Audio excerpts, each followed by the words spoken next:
Hello students, welcome to my channel. Today I have decided to give you Macbeth question and answer. It is very important. ये आप लोगों के लिए बहुत important है. आप लोग प्लीज़ इसे पढ़ लीजिएगा and I am very much sure कि ये आपकी ज़रूर मदद करेंगे एग्ज़ाम्स में. The first question: What is the significance of the conversation among witches? Answer: The conversation among witches constitute the first scene of Act 1 of Macbeth. जैसे कि आपको पता है, by introducing these weird characters in the first scene, the playwright यानी कि Shakespeare के बारे में adroitly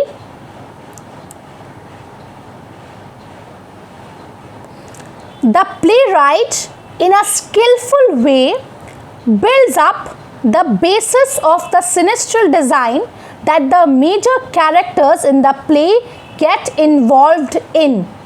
फर्स्ट सीन से ही हमें समझ में आ जाता है कि आगे के कैरेक्टर्स का क्या होगा, वो हमें समझ में आ जाता है क्योंकि फर्स्ट सीन में ही विचेस इंट्रोड्यूस्ड होती हैं. Their conversation also refer to the protagonist of the play Macbeth for the first time. और यहाँ पे ही हमें मैकबेथ के बारे में पता चलता है. ठीक है. Explain the lines in Act 1, Scene 1. Fair is foul and foul is fair. Hover through the fog and fill the air. Answer: The lines is more like a riddle confirming with the supernatural character of the three witches. यानी कि ये line जो एक riddle है, एक मुहावरे की तरह हो जाती है जो विचेस जो बार बार अपने लाइंस के साथ अपने स्पीचेस में यूज़ करती हैं. By fair is foul and foul is fair, the witches suggest that what is benevolent to human beings is obnoxious to these diabolical figures. मतलब जो चीज़ें इंसान के लिए अच्छी हैं या जो चीज़ें इंसान के लिए बेनोवलेंट है वो उनके लिए ऑब्नोक्शियस यानी कि उनके लिए प्लीजिंग नहीं है. Human values acquire reverse significance in the evil design and foul turns fair. जो चीज़ बुरी है वो उनके लिए अच्छी हो जाती है. Their exceptionally displeasing traits are also revealed in the last line. Okay, that insinuate fog and fill the air as their natural domain to explore. और लास्ट लाइन में जो उन्होंने कहते हैं ना fog and fill the air, यानी कि जो गंदी जो जगह होती है ना वो उनकी इन्वायरमेंट है ताकि वो अपनी गंदे एक्ट्स को स्टार्ट कर सके, आप लोग अपनी मीटिंग्स कर सके. उन लोगों को ऐसा ही इन्वायरमेंट चाहिए होता है. Describe the first speech of the captain in Act 1, Scene 2. The first speech of the captain is filled to satisfy with some graphic and spirited imagery of the battle. यानी कि इतनी अच्छी तरीके से कैप्टन ने एक्सप्लेन किया है कि बैटल्स में क्या क्या हो रहा था कि हम लोग पूरी ग्राफिक हमारे आंखों के सामने आ जाती है. He tells that as the sunshine disappears then a fierce storm rises. जैसा ही एक स्टॉर्म आता है तो सनशाइन कैसे गायब हो जाता है. Which can even cause shipwreck, जिससे शिपरेक भी होता है क्योंकि जब स्टॉर्म आती है तो शिपरेक होता है. Similarly the moment of hope vanishes as dire circumstances follows. जैसे जब बुरी हालात आती हैं तो जो उम्मीद की जो किरण होती है ना वो भी हमारे हाथ से जाने लगती है. When the soldiers were dispersing in the face of Macbeth's valour and leadership.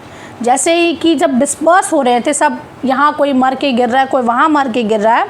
The king of Norway directed his attack with renewed strength. अब कौन अटैक करता है? किंग ऑफ नॉर्वे, क्योंकि ऑलरेडी मैकबेथ थक चुका है इतनी देर से फाइट करके, पर फिर से अटैक होता है. With the new supply of troops, अब उनके पास तो न्यू सप्लाई है. He began the assault on the Scottish army. फिर से एक नया जंग छिड़ जाता है स्कॉटिश आर्मी के अगेंस्ट में. Question: Role of the witches. Answer: The three witches play a significant role in Macbeth. Play a significant role in Macbeth. इनका बहुत ही important role है They instigated Macbeth to enact the evil design by instilling malignant desire. ये लोग ही Macbeth को motivate करती हैं अपने गलत डिज़ायर की तरफ में. They are responsible for sowing the seed of poison. वो जो पॉइजन का जो सीड है ना, जो जड़ है ना, वो इन लोगों ने ही बोया है. However, their evil design coupled with Macbeth's depraved ambition, उनकी evil design तो थी पर मैकबेथ की ambition भी वैसी ही है. Ultimately bring his catastrophe, जो मैकबेथ का एंड का कारण बनती है, उसका डिस्ट्रक्शन की कारण बनती है. What is the significance of the lines in Act 1, Scene 3? You should be women that you are so? Question mark. Answer. These lines expose the strangeness of the three witches. ये line हम लोगों को ये समझाती हैं कि कितनी strange थी witches. Their unnatural appearance underlines the ominous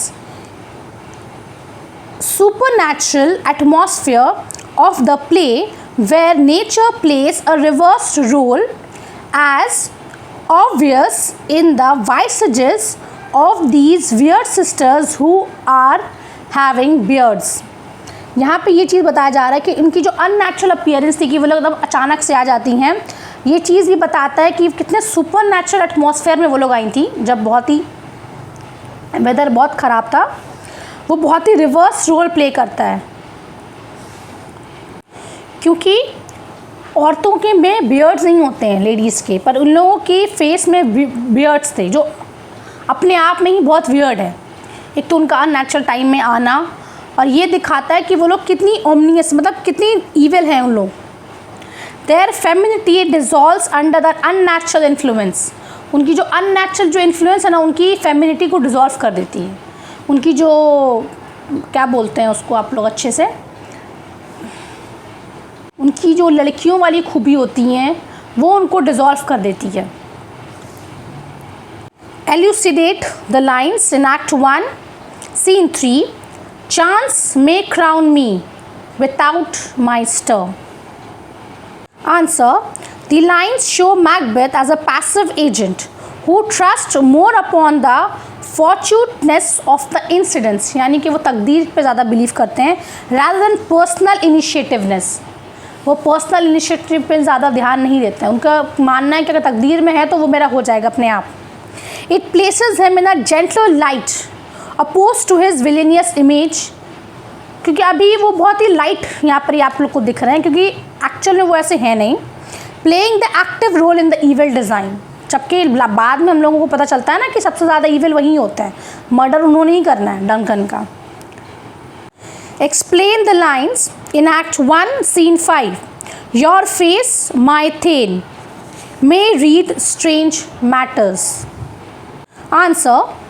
By this line, Lady Macbeth wants to tell that Macbeth's face bears the trace of turmoil that he is going through.